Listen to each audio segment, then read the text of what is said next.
that around, pull chat back up, lock this down. Move you guys back just a little bit. So we're gonna try these eggs. Hopefully that gives us something.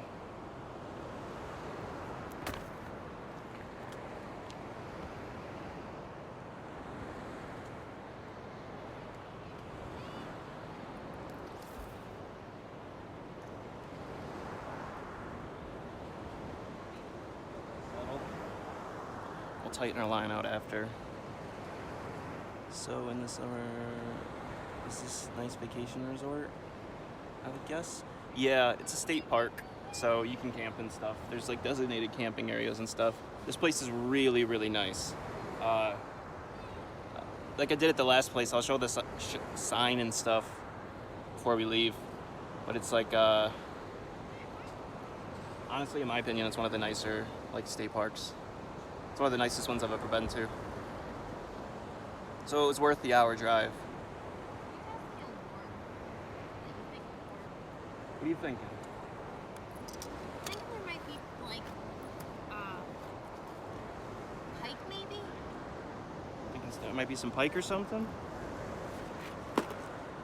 So she's not getting any action on what she's going for, so she's gonna try some artificial lures.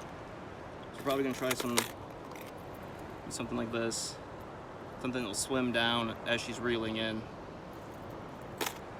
The poppers and stuff would be this is no use here. It's better for bass fishing. You can catch pike on them, but it'd be more for like a pond. What we want is something that's a little more movement or a little bit deeper. So whether it be an artificial like this, or you could even use a sonar. I'm probably gonna let her use this sonar. So the way these work is when you cast them, when you reel in and you jig, it vibrates. And as soon as you don't feel the vibrate, that means that you have something on your hook. So I'm gonna let her try that. Not let her try them. She can use anything she wants to use.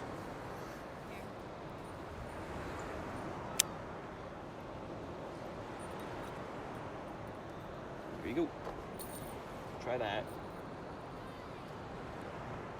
Now, when you'll feel it too when you're reeling in, you'll feel it vibrate. You don't have to reel fast with that because underwater it's gonna make the noise to attract the fish, the vibrations. So Give her a go, bud. Yep, you cast it deep, let it go all the way to the bottom, which will go fast, and you'll reel in slow. And if you feel that you're hitting bottom, you'll jig up.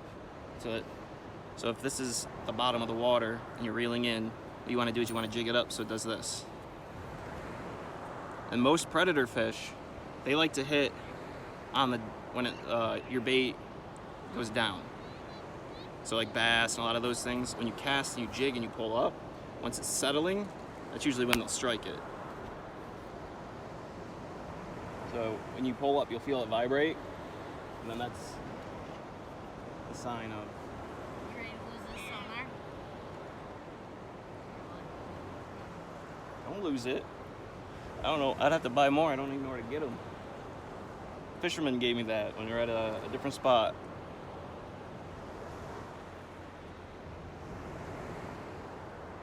But like I said, even if we don't catch anything, it's a beautiful day to be outside.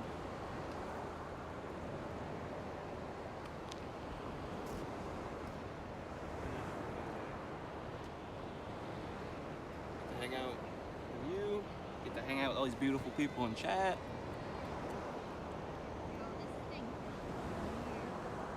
Yeah, it vibrates. And then as soon as you catch something on it, it'll stop vibrating, then you know you got it.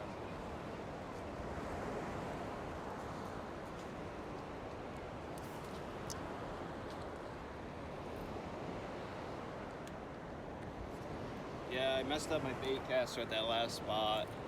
The braided line got wet. Because it's older line, it bird nested on me.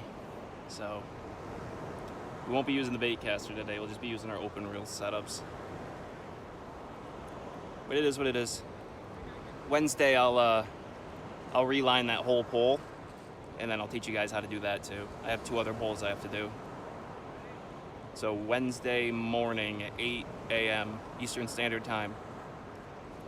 You have a lifetime license? No, I wish I did. Unfortunately, in New York, like the way it works is it's better to get the lifetime licenses when you're younger because it's a lot cheaper. And then the older you get, the more expensive it gets. Unless you're like a senior, and then the price cuts way down, but you have to be over 65. But like a buddy of mine, he has a lifetime license. So I just have to get it every season. When you purchase a license here, it's good for 365 days from the date of purchase. So I bought my license later in the season every year on purpose. That way, in the beginning of the season, like preseason times, I don't have to worry about going out and buying it. And it's not like it's only $25. But if you get caught fishing without having a fishing license, there's a good chance you're gonna catch a fine. This thing goes out so far, almost all my line's gone. So yeah, one per person. Can you fish with 2 rods? One per person. Once you have your license, technically you could fish with as many rods as you want. So if I wanted to put 15 fishing poles out here, I could. A lot of the rules and laws, out of your beak. A lot of the rules and laws are based on quantities of what you're allowed to keep. So yesterday on stream we were looking at that, like the different seasons. Certain fish you can catch year round, and then other ones they have a designated season, and that's to help with the population control for that species. Like crappie and sunfish and stuff like that, perch, you can take them all year round. And most of them are any size. But then when you get into like bass and trout, there's designated seasons. Same with hunting, yes. Yep. Yeah.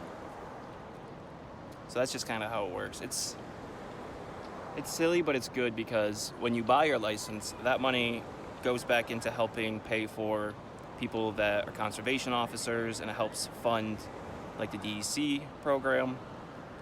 So if you care about nature and conservation, it's just better to, help support your local area and do things the right way. Yes, you can probably get away and go fishing without a fishing license, but it's really not worth it. And if you don't want to spend the $25 for a year, they do day passes, and then certain like weekends of the year, they have free fishing events where you can go fishing and not have to have a license. So it's pretty cool. Can you toss me the lure box? Yes, lure box. I don't like it. No? It sinks too fast. Well, that's because it's for bottom fishing. So we got our. Hopefully we'll be using this today. Hopefully get a big one. Maxed out at 50. We're not gonna catch no 50-pounders. So. But I follow a page on Facebook. It's a lot of like fishing and stuff, and people have been posting that some guys are still catching salmon. So once we get out of here and go somewhere else, then we'll probably have better luck.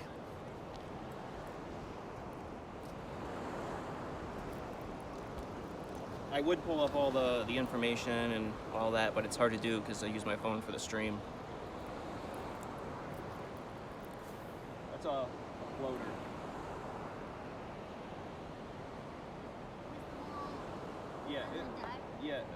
It's like I think it goes to like about a foot and a half on the surface. And with those, you're going to want to just reel constantly. Real nice and slow. Up on the bottom there a little. I understand 50-pound catfish maybe. Yeah, that'd be nice. Probably not here though. When we do our night fish, there's a chance that we might be able to catch a catfish or maybe even a sturgeon.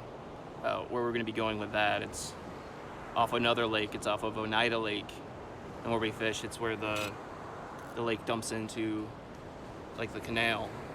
So a lot of fish like to swim through there.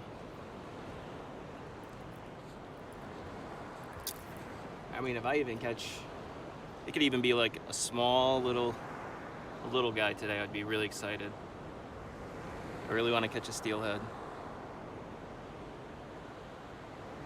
So we're giving it a full send today. And if you're watching and the stream cuts out, I'm gonna do my best to get it live again. So, but I'm gonna fish a little, let you guys enjoy the waves and the weather. Be quiet for a minute. I'll talk to you guys in a few seconds.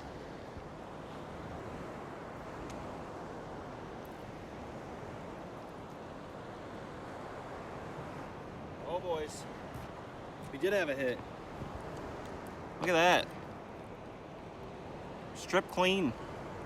So maybe John's right. Maybe I gotta use them again. Let's try it again.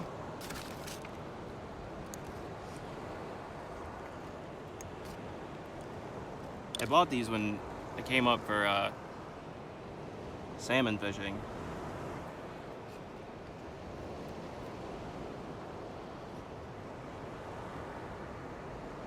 They don't usually disintegrate when they get wet. They usually stay pretty solid. And the way I got them on this hook is, shouldn't have just came off.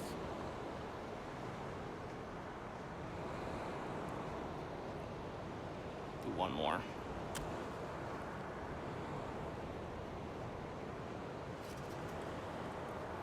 What are we using? So I'm doing 3 of those, and they are Zuki Bait Co. Fireballs.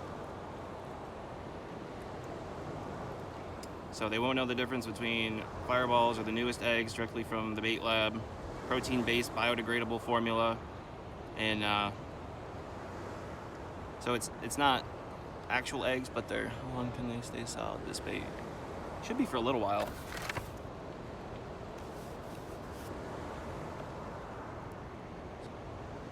Suzuki. I think it starts with a P.